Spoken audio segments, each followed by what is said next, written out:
Well, good afternoon. It is 4 o'clock. Welcome to this meeting of the Delaware Solid Waste Management Authority. It is Tuesday, March 21st. I'm going to call this meeting to order. Kira, will you call the roll?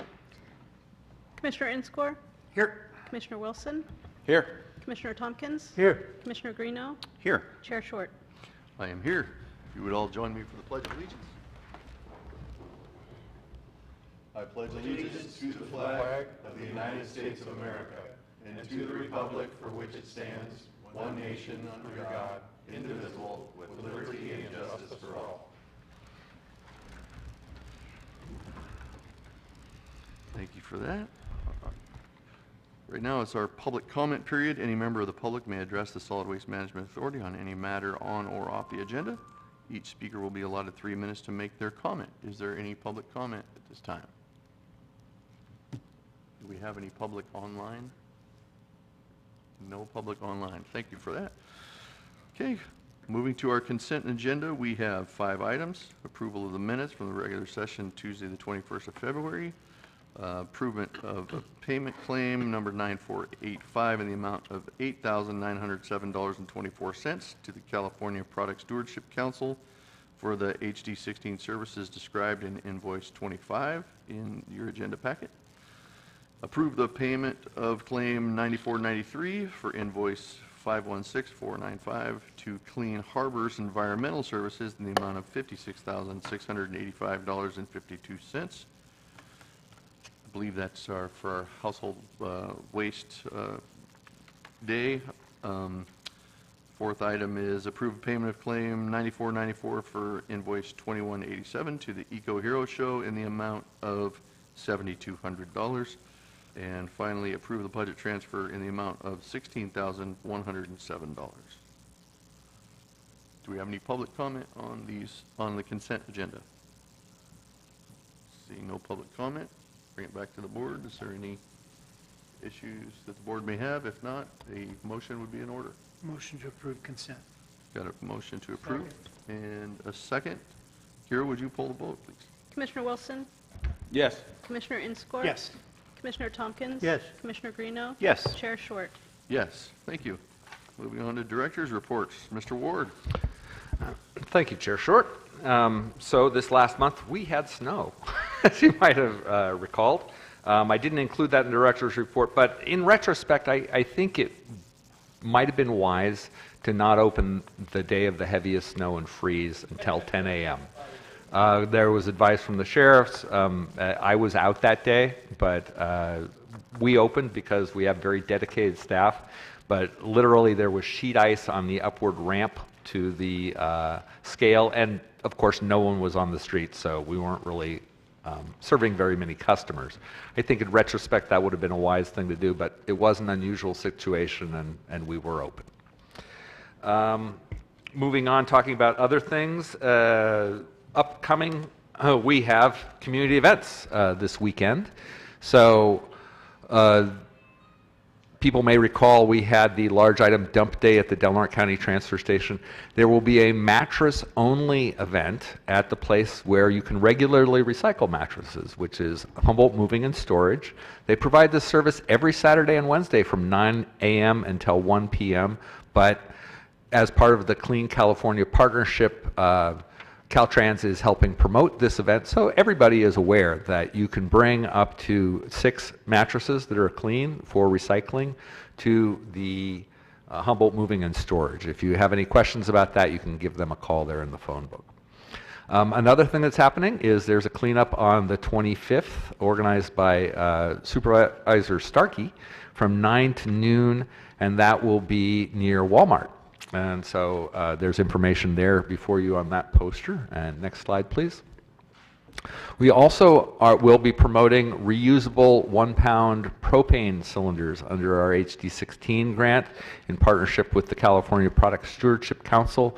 And there will be a ranger talk to learn about the benefits to switching to these containers on March 25th from 10 to 11:30, and then we'll have a exchange event. Kira may want to add some more details.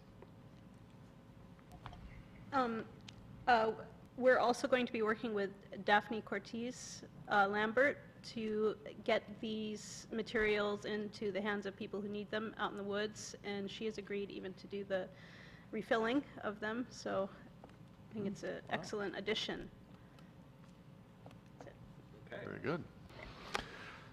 And so those are the community events that are going on this weekend and associated with the Clean California initiative from Caltrans. So we appreciate that cooperative working relationship. And to that end, actually, Recology was donating a dumpster to the Walmart cleanup, and then Daphne, for her cleanup, was also requesting a dumpster. And so we forwarded those requests to Caltrans, and Caltrans is covering those costs. So we sure appreciate that. Good.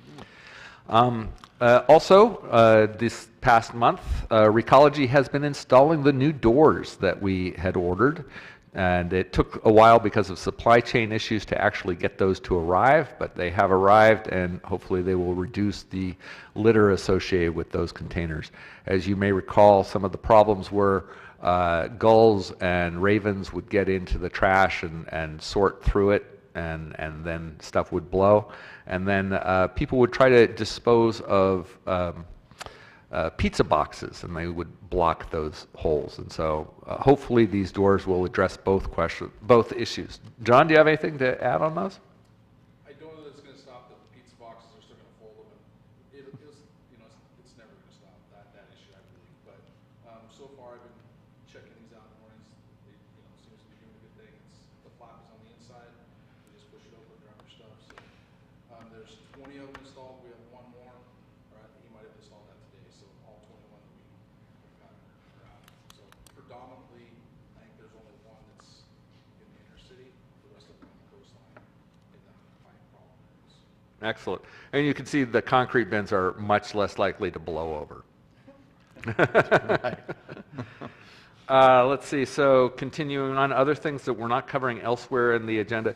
Recology did have to dispose of the recycling bin from the Smith River Post Office, as it had an 80 to 90% trash proportion, and so they had to dispose of it. And the board should know that those bins continue to definitely be dumped upon.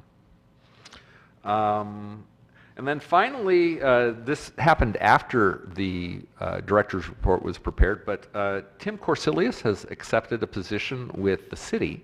And so this is actually, he's a recently trained refuse site attendant, and he's let us know that he's accepted this position, but he intends to work in both locations.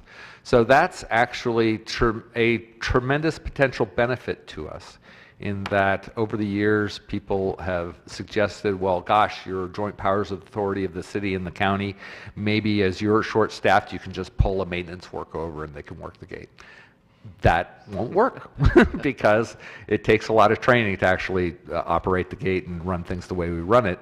But having Tim already trained, that could increase the resilience and the backup options for us. And so we intend to keep him as an employee as long as he's willing to continue, and he'll have kind of dual citizenship with the city. So I think that's a really positive thing, and it'll give us an opportunity to work out the details about how that might work. If he wants to have a permanent position with the city, we'd still like to have him as a backup if we had to. So again, it's kind of a new situation, but I think that one that gives us all an opportunity, and Tim a little bit more security that he'll have a job somewhere. That's great. And that concludes the director's report. I'd be happy to go on to financials unless there are any questions. Any questions for Ted for the finance? Okay, let's move on for the financials. Okay. So looking at our balance sheet, we've got $1.925 million in the bank plus $198,000 for last month's rent. So that's the cash flow. Kathy Brewer continues to stay up to date on our accounts. You'll see the one thing that's gone over 60 days is actually the Caltrans payment for some of our activities partnering with them. Looking at claims approved by director, once again, you see the largest expense goes to Hambro WSG for the good services they provide at the Del Norte County Transfer Station. And then we also have additional significant charges for our debit and credit cards and for the interfund cost plan, so the county can provide personnel and auditing services and the IT services that allow us to broadcast this meeting. Moving on to the next set of financials. Our February receipts are below both what they were last year and the previous month. That's not a surprise. Things tend to slow down in the winter months, and especially with the snow.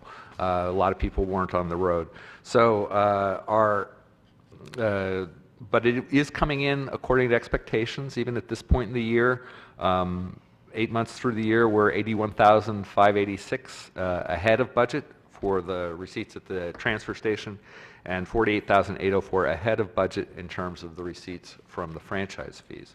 So our finances generally look pretty good. I'd be happy to answer any questions. Anything from anybody? Mike? Yeah, I just want to comment that as long as we do programs with Caltrans, this agency will never be broke. Well, there is a limited window, and I'm really glad for that partnership, but it will only continue for 3 or 4 years, or at least that's what I hear from the Caltrans folks. Any other comments or questions for Ted on the financials? Okay. Well, thank you, Ted, for that. I guess we'll move on to item 3.1 in our agenda, discussion and possible approval of change order number 4 with Lawrence and Associates for an additional amount of up to $21,530 for continuing professional services through 2027. This is a change order to an existing agreement we have with Lawrence and Associates, and essentially the data that Kira and Michael go out and collect from the landfill in terms of water quality data and gas monitoring data, they submit those raw reports to Lawrence and Associates, who consolidates those into semi-annual reports that are required under Regional Water Quality Control Board 9790. Order, and so twice a year we have to submit those reports, and they need to be compiled by an engineer. We do not have an engineer on staff, and so we hire the engineer to do that. We believe that Lawrence and Associates is a pretty good value, and for continuing these services through 2027, we feel that $21,530 is not a bad price at all. So staff recommend approving this change order. Very good. Is there any public comment on this item? Still no public online as well. Is there any questions or comments to be had for Mr. Ward on this item? This time a motion would be appropriate. Okay, I move that we approve the change order number 4 with Lawrence and Associates for an additional amount of $21,530 for continuing professional service through 2027.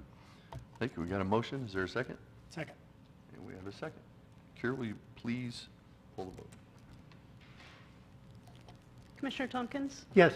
Commissioner Greeno? Yes. Commissioner Wilson? Yes. Commissioner Inscore? Yes. Chair Short? Yes. Thank you. Moving on to 4.1, discussion and possible action regarding a letter of the 15th of March from Hambro WSG requesting service fee adjustments based on changes to the Consumer Price Index, requesting special consideration for an increase based on 100% of the change in this index during the past year. And Rachel, I have a PowerPoint that continues on this.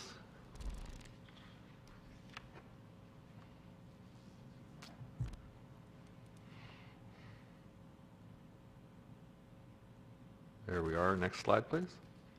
There we are. And next slide, please. So this is Hambro's request. Under the agreement, essentially, they are adjusted by 100% of the CPI with a maximum of 4% as an annual change. So last year, the CPI increased by more than 4%, so we had a 4% cap. So this is the second year when we're going beyond 4%, and so the concern is that the cap becomes a hard ceiling, and that their expenses could exceed the amount that we increase based on the contract. And so Hambro has testified before this board about their concerns about the increased transport costs during this past year, especially when the fuel prices spiked immediately after we approved the last change order. And so they're requesting that starting in July 2023, they get 100% of the change in CPI from last February due to these increases in fuel, insurance, and maintenance. So the actual change in CPI during that period is 6.32%. And just using the spreadsheets that I have and assuming that all those formulas were right, we would project an increase from $175 per ton to $175.45 per ton. So it's not a huge increase in terms of the per ton disposal cost. So staff would recommend drafting a change order with these conditions. Thank you, Ted. Is there any comments or questions from anybody else? As a public member, that seems very reasonable. If it'll keep things moving, I'd say do it. Thank you, Mike. Is there any public comment on this? Not even Joel's jumping. Right on. Okay, I'm going to close public comment and bring it back to the board for any further discussion or a possible motion. So are we, as we look at this 45 cents per ton, as opposed to looking at this only in isolation, what are we looking at projected increases to our community in this coming year beyond this? The next agenda item will be discussing the collections, and part of what this motion would impact is it would impact both the per ton disposal fee for general solid waste as well as the per ton brush fee. And both of those rates go into Recology's collection rates. And so by increasing Hambro's fees, Recology's fees also increase. And because of the way things are calculated, these increases that go to Hambro actually increase a greater proportion of the costs for Recology. Yeah, and I don't have a problem with this being brought back as a potential change order. I would like to see the whole picture before we make any of these change orders. I want to see the impact to the consumer and see what that looks like as a whole, as opposed to. So I guess my point is I'm supportive of this coming back to us, but I think that we need a staff presentation that says, if you do one, if you do the other, if you do both, this is the impact to the consumer, so that we make sure that we understand that and can articulate that to the people we represent. Absolutely. And I would have presented that today, but it goes beyond the contract. So I need Sure. approval from the board that we're going beyond the contract before I would present such numbers. Yeah, thank you, appreciate it. So Ted, my only question, the math here is, maybe I'm not fully understanding the formula, but if we're presently at $175, to increase that by 6.32%, is not just 45 cents. That's You're absolutely closer to correct. $10. It's absolutely correct. It increases the payments to Hambro, and it proportionally slightly decreases the payments to the authority. So you're correct. 67-33 split between the two Right. for the Right. tonnage. So the 45 cents represents what? It's the total increase in the charge to the customer, because Hambros gets the operations fee, and the authority collects additional fees to operate the gate and to conduct these kinds of meetings and things like that. So the increase to Hambros is not the total increase to the customer, but it's part of the whole package. And again, I have to reserve the fact that this was a quick and dirty calculation. There's always the possibility, as I look through the details, I find something else, and this may not be the final number. I'm just saying this is where things look like they're going. I understand. Thank Which you. is why I want that Yeah. presentation. And, I mean, in the past, we've had these requests before, and it's, in my opinion, it's completely reasonable. We couldn't expect them to operate at a deficit due to inflation. So, yeah, I'm totally in agreement with Blake as well. I know that they have always been more than willing to show us the financials and be upfront with their situation, just so it's a great working relationship, in my opinion. But And for the public, the direction to the staff to draft the change order is not approval of the change order in any way. That's just for presentation at the next meeting, and then the board would be able to review that with all the information and decide whether or not that's the direction you want to go. exactly. Thank you very much for that clarification and comment. Already asked for public comment, so do we have a motion in this regard? Chair, I would make a motion that we direct staff to create a change order 31, or no, I don't guess it has a number yet. No.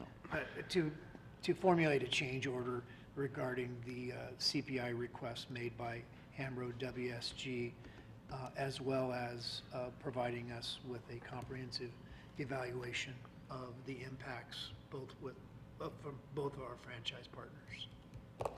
We have a motion. Is there a second? I'll second. We have a motion and a second. Kara, would you poll the vote, please? Commissioner Tompkins, Yes. Commissioner Greeno, Yes. Commissioner Wilson, Yes. Commissioner Inscore. Yes. Chair Short. Yes. Okay, moving on to item 5.1, similar discussion. It's discussion. Next slide, please. So, yes, similar discussion, same time of the year, same contract, same general contract provisions, and that they get 100% of the change in CPI with a 4% cap. Recology did not include any special requests, but as I mentioned before, the increase to Hamburg WSG does impact Recology's rates, as the per ton and per ton brush fees both are affected, incorporated into Recology's collection rates. Recology is not requesting any change in the recycling processing fees, but they are noting to us that they have requested new vehicles so that they can comply with the requirements of the California Air Resources Board, but the delivery of those vehicles has been delayed, and so they're looking to have that increase come next year because we don't yet have those vehicles.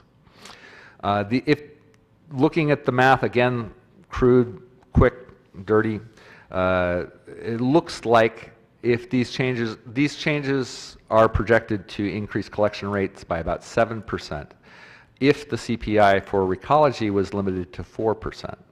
If you grant Recology the same request that Hambros has made to be granted 100% of the CPI for the past year, February to February, and not honor the 4% cap, then you would expect the collection rates to raise approximately 10%, a little bit less than 10%.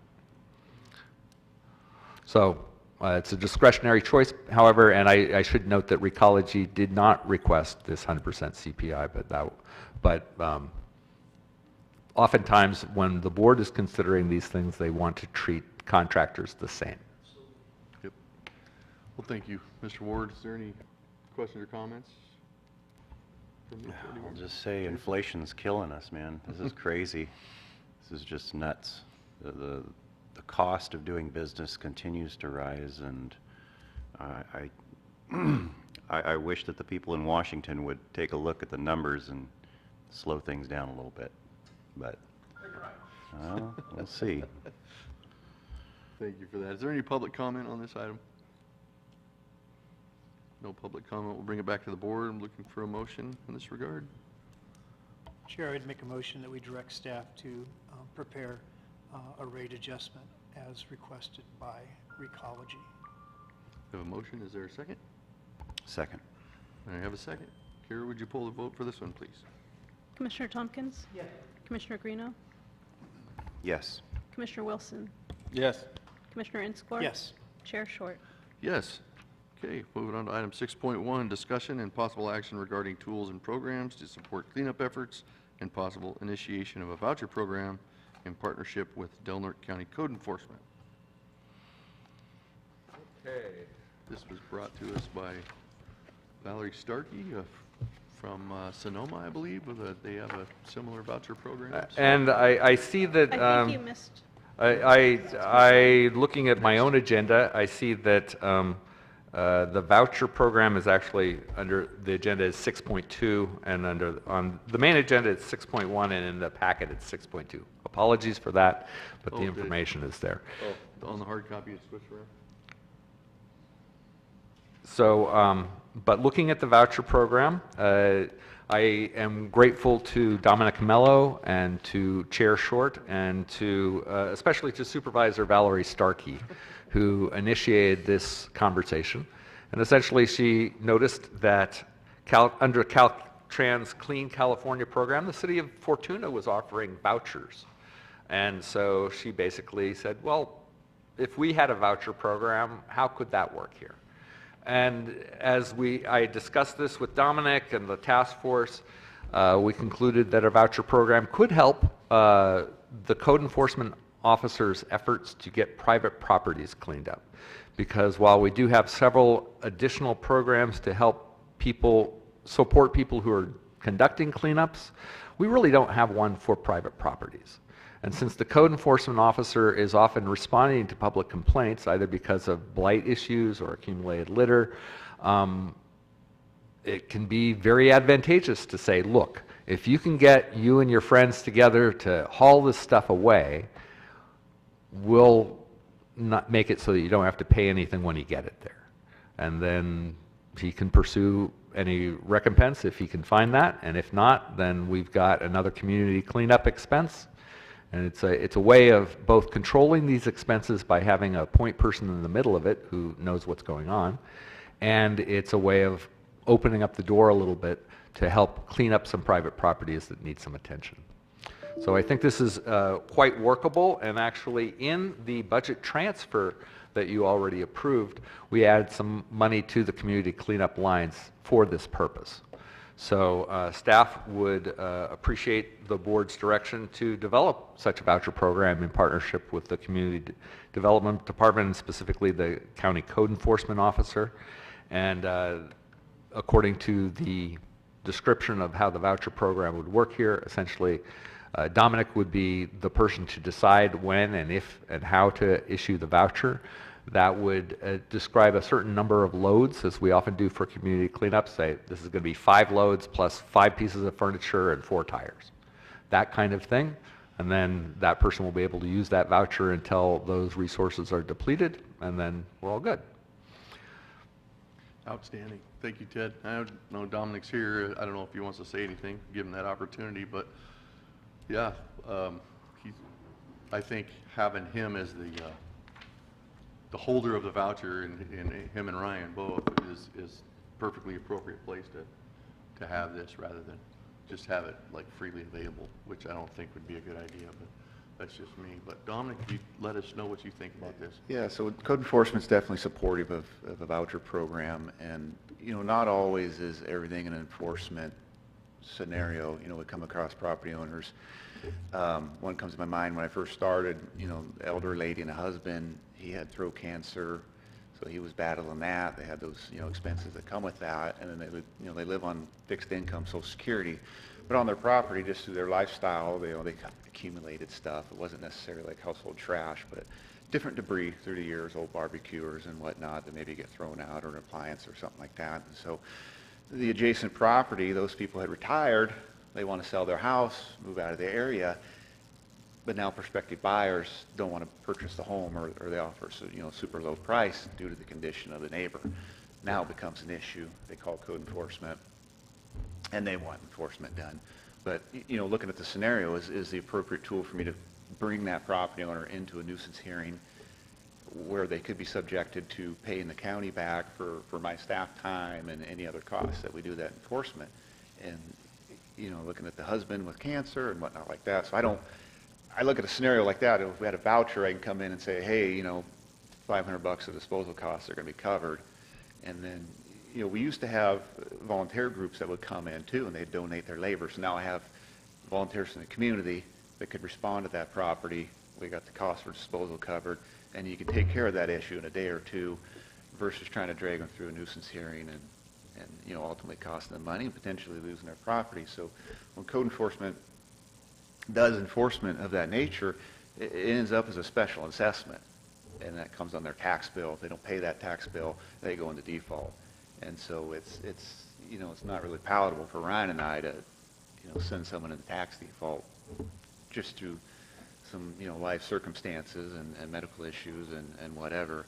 And I'm not necessarily thinking of the people that accumulate, 6, 8 months of household trash in their garage and have rats. That's kind of like a different scenario. To me, that's more neglect versus someone that's just, through the course of years, has ended up in a bad situation. So it would be super nice and beneficial to have a tool like this. Great. Thank you, Dominic.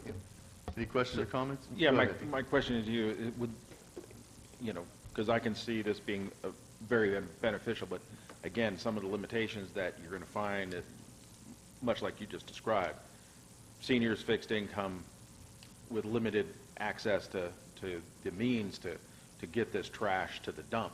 So would that afford them, with the voucher process, afford the utilization of small dumpsters to be taken to the site to aid them in the cleanup process? Or, I mean, is that something that the voucher would allow for? Currently, no.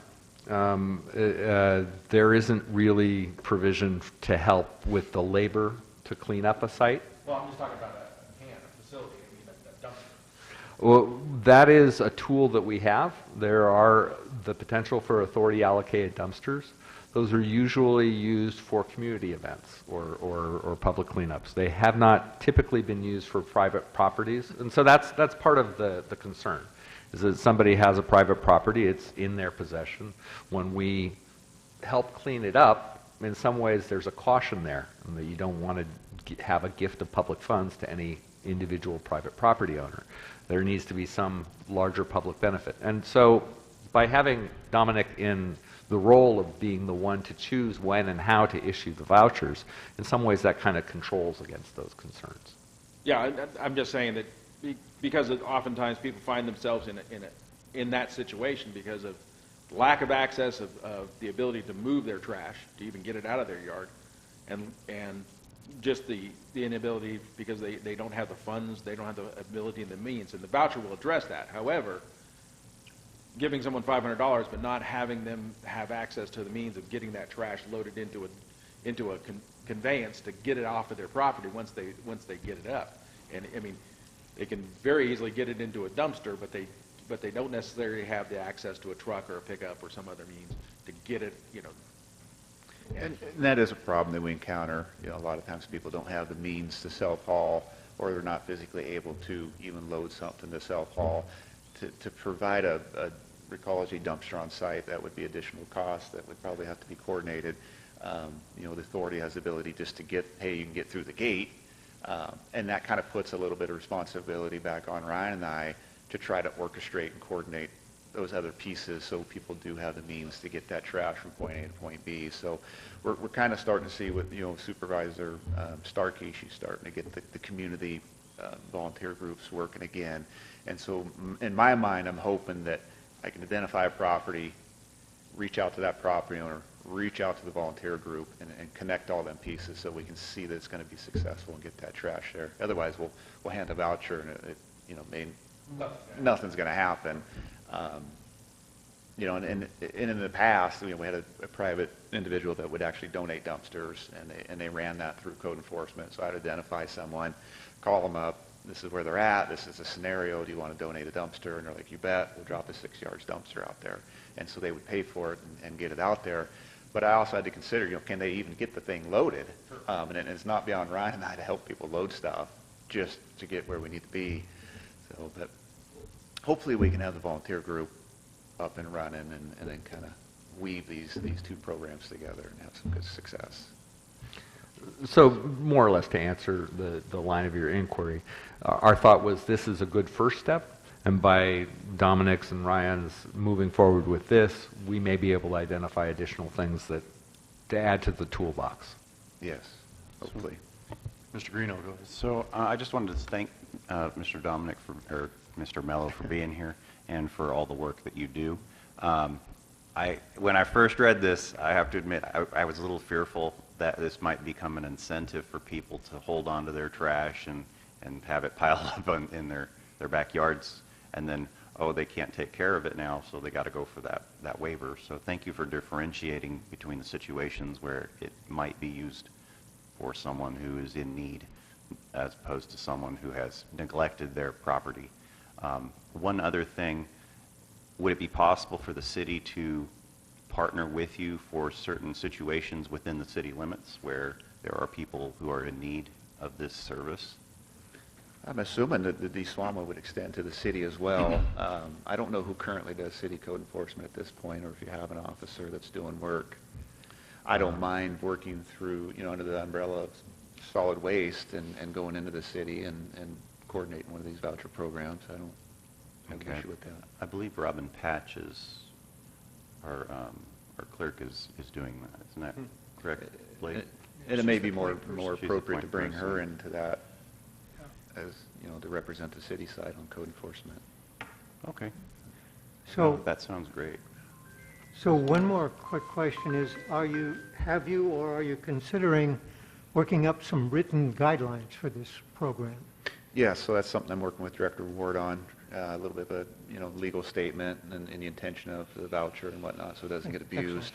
And then hopefully try to get some buy-in on people to not, fall back into that situation where they have accumulation of junk again. I'm just thinking that you're not always going to be in that seat. No, hopefully not. Thank you, Dominic. All right, thank you. Blake, go ahead. Just a couple things. I'm supportive of the program. I think we need to look at the budgetary impact. We need to know, we've got to have a number associated with it.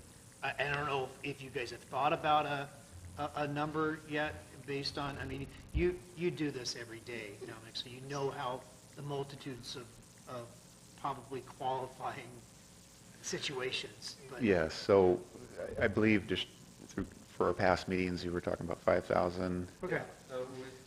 We've added money to this year's budget, and that will give us a few months so that when we prepare next year's budget, we'll have at least some information for future budgeting. Okay.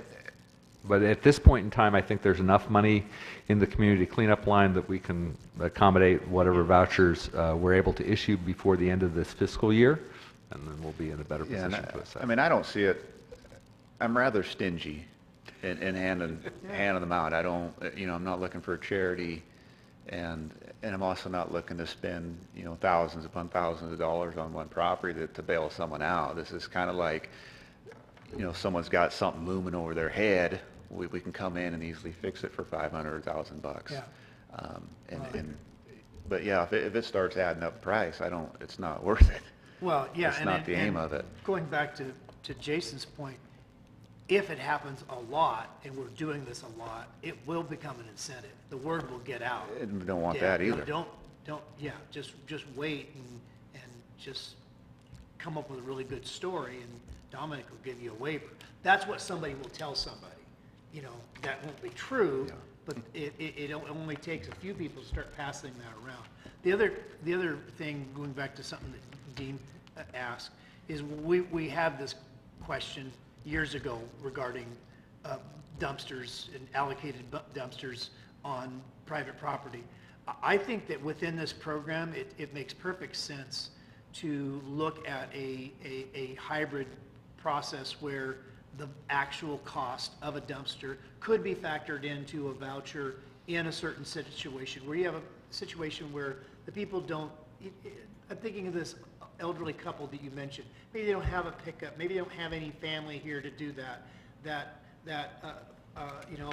$250 worth of disposal fees and a $250 temporary dumpster, it's still $500, but that could make a significant benefit. So I think finding the actual cost of the dumpster, so that we're not gifting that bin pull, because we did this probably 7-8 years ago, we sort of debated this issue on private land. And so, but I think that, I don't think you should take that off the table. I think it could be part of this voucher program at your discretion as you see the actual need.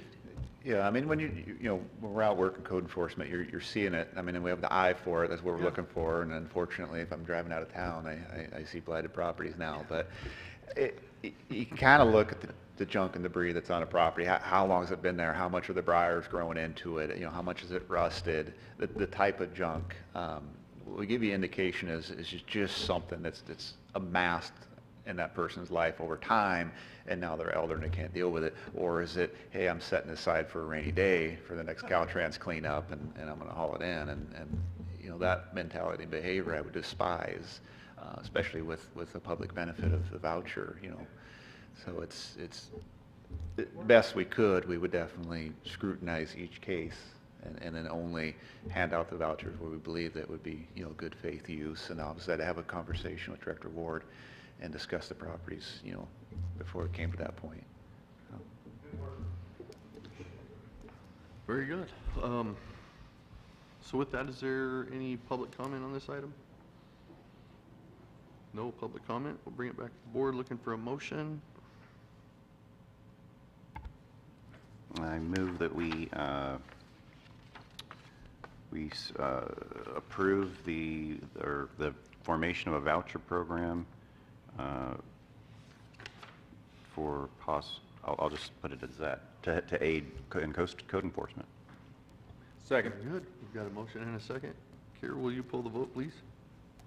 Commissioner Wilson, Yes. Commissioner Inscore. Yes. Commissioner Tompkins, Yes. Commissioner Greeno. Yes. Chair Short. Yes.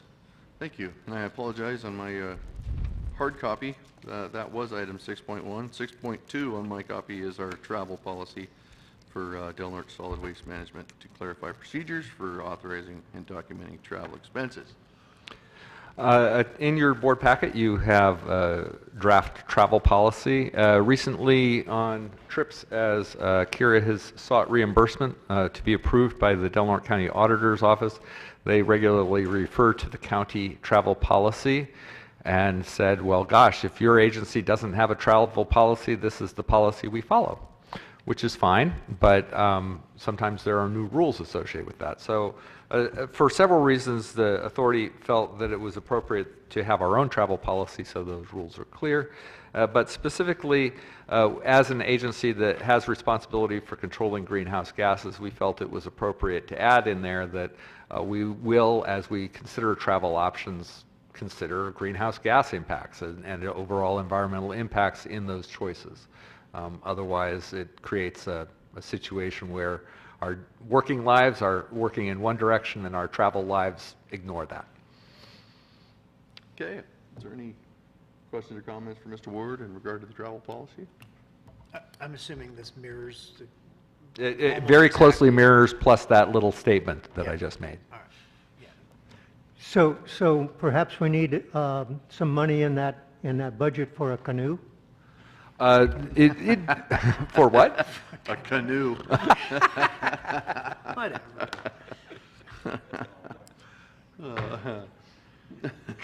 While it could be used at the landfill, I don't think it would really save on the travel expenses.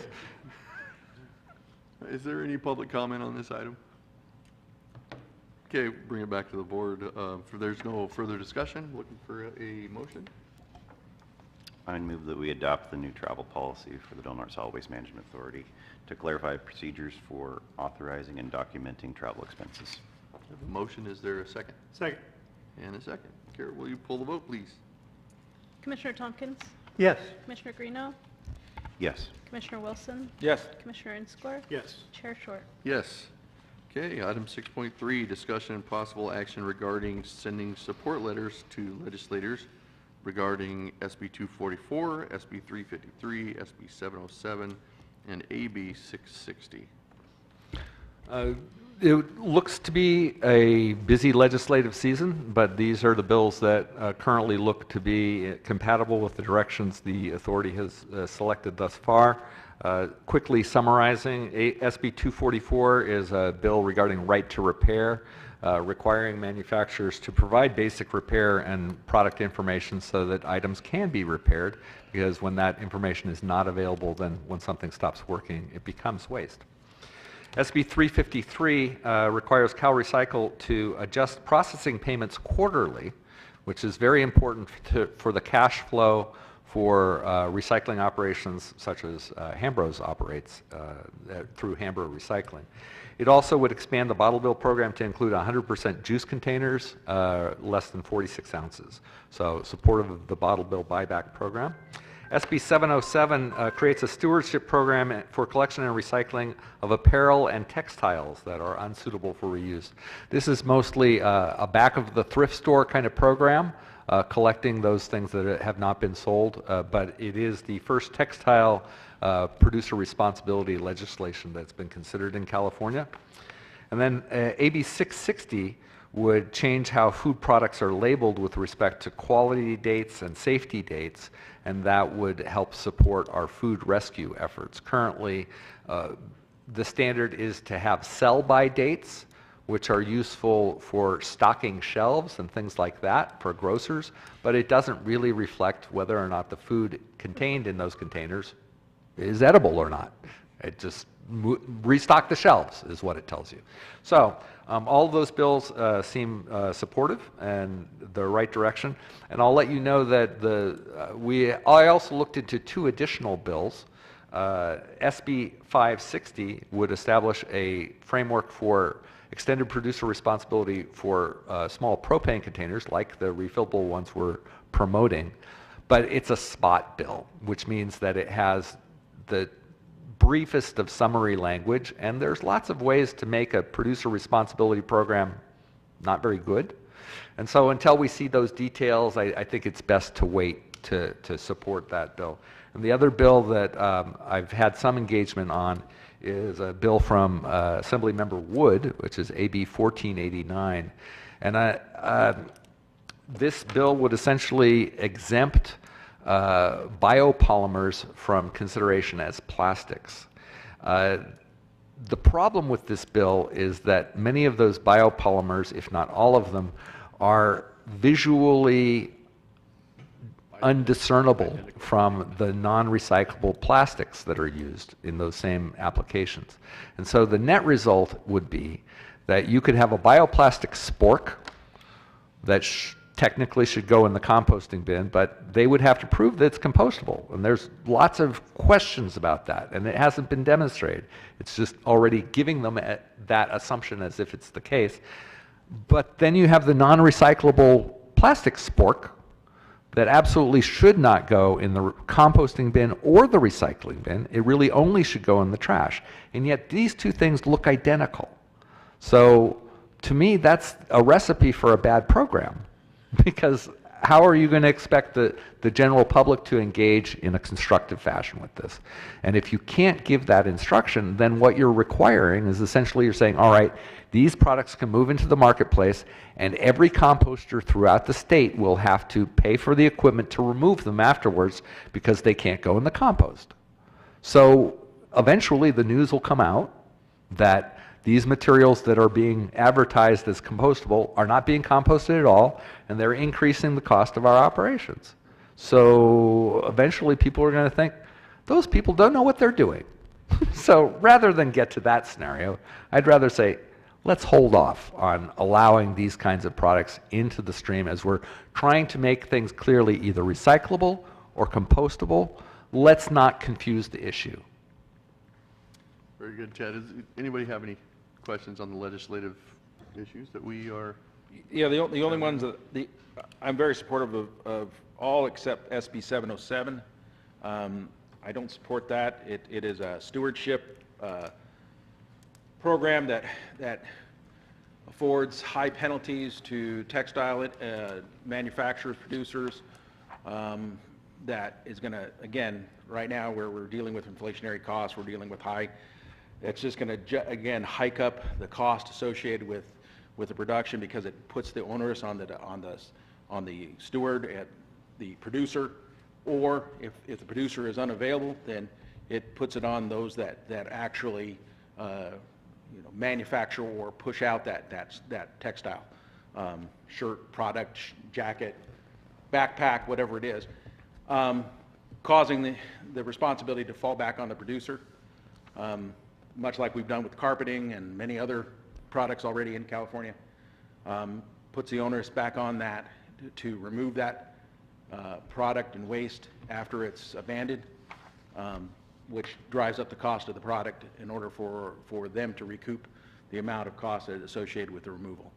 At this point, I just don't support any kind of regulation that is going to be driving up the cost for the consumer at this phase of what we're seeing in our life as it is. It's getting hard enough for a lot of people just to make ends meet, let alone passing a regulation that's going to drive up the costs associated with everyday items, especially with textiles. So with that being said, would you support a motion on the other three? Yes. We have a motion. Is there a second? Second. So we have a motion for sending approval letters for SB 244, 353, and AB 660. Is there any public comment? Kira, would you pull the vote, please?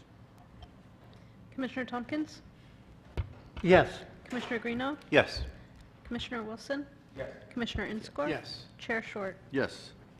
Okay, back to the letter for SB 707. Do I have a motion?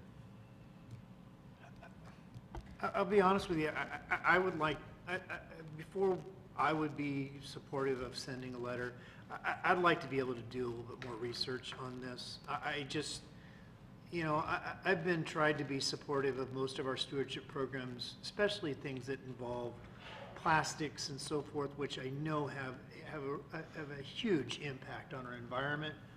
I'm not convinced that that same threshold applies for textiles, though I certainly am aware that there are you know, man-made fabrics that also have impacts. But personally, I would like to do some more personal research on this, and so I wouldn't be supportive of a letter right now, just because of not having the time to really look into it myself. If the board would like, I'd be happy to return next month with a little bit more detailed analysis on that I'd bill. really appreciate that. Okay. Motion to table that letter then? Happy to do that. So moved. A motion to table Second. and a second. Any public comment? Kira, would you poll the vote for Commissioner SB 707? Sorry. Tompkins? Yes. Commissioner Wilson? Yes. Commissioner Inscore? Yes. Commissioner Greeno? Yes. Chair Short? Yes. And I think maybe for clarity, the point of order, I think we're just continuing that, not tabling. Continuing, not tabling. I get those wrong. Okay. Thank you. Appreciate that. Thank you. Well, at this time, we are finished with our regular agenda, and we will now be adjourning into closed session. So we will be stopping the Zoom feed, and we will see you all back here Tuesday, April 18th at 4 p.m. for our next regular meeting. Oh, do we expect to report anything out from our closed session? No. No. Thank you, Rachel. Well, not on the, I don't know about the employee negotiation item, no. So at this time, we do not expect to Okay. report out.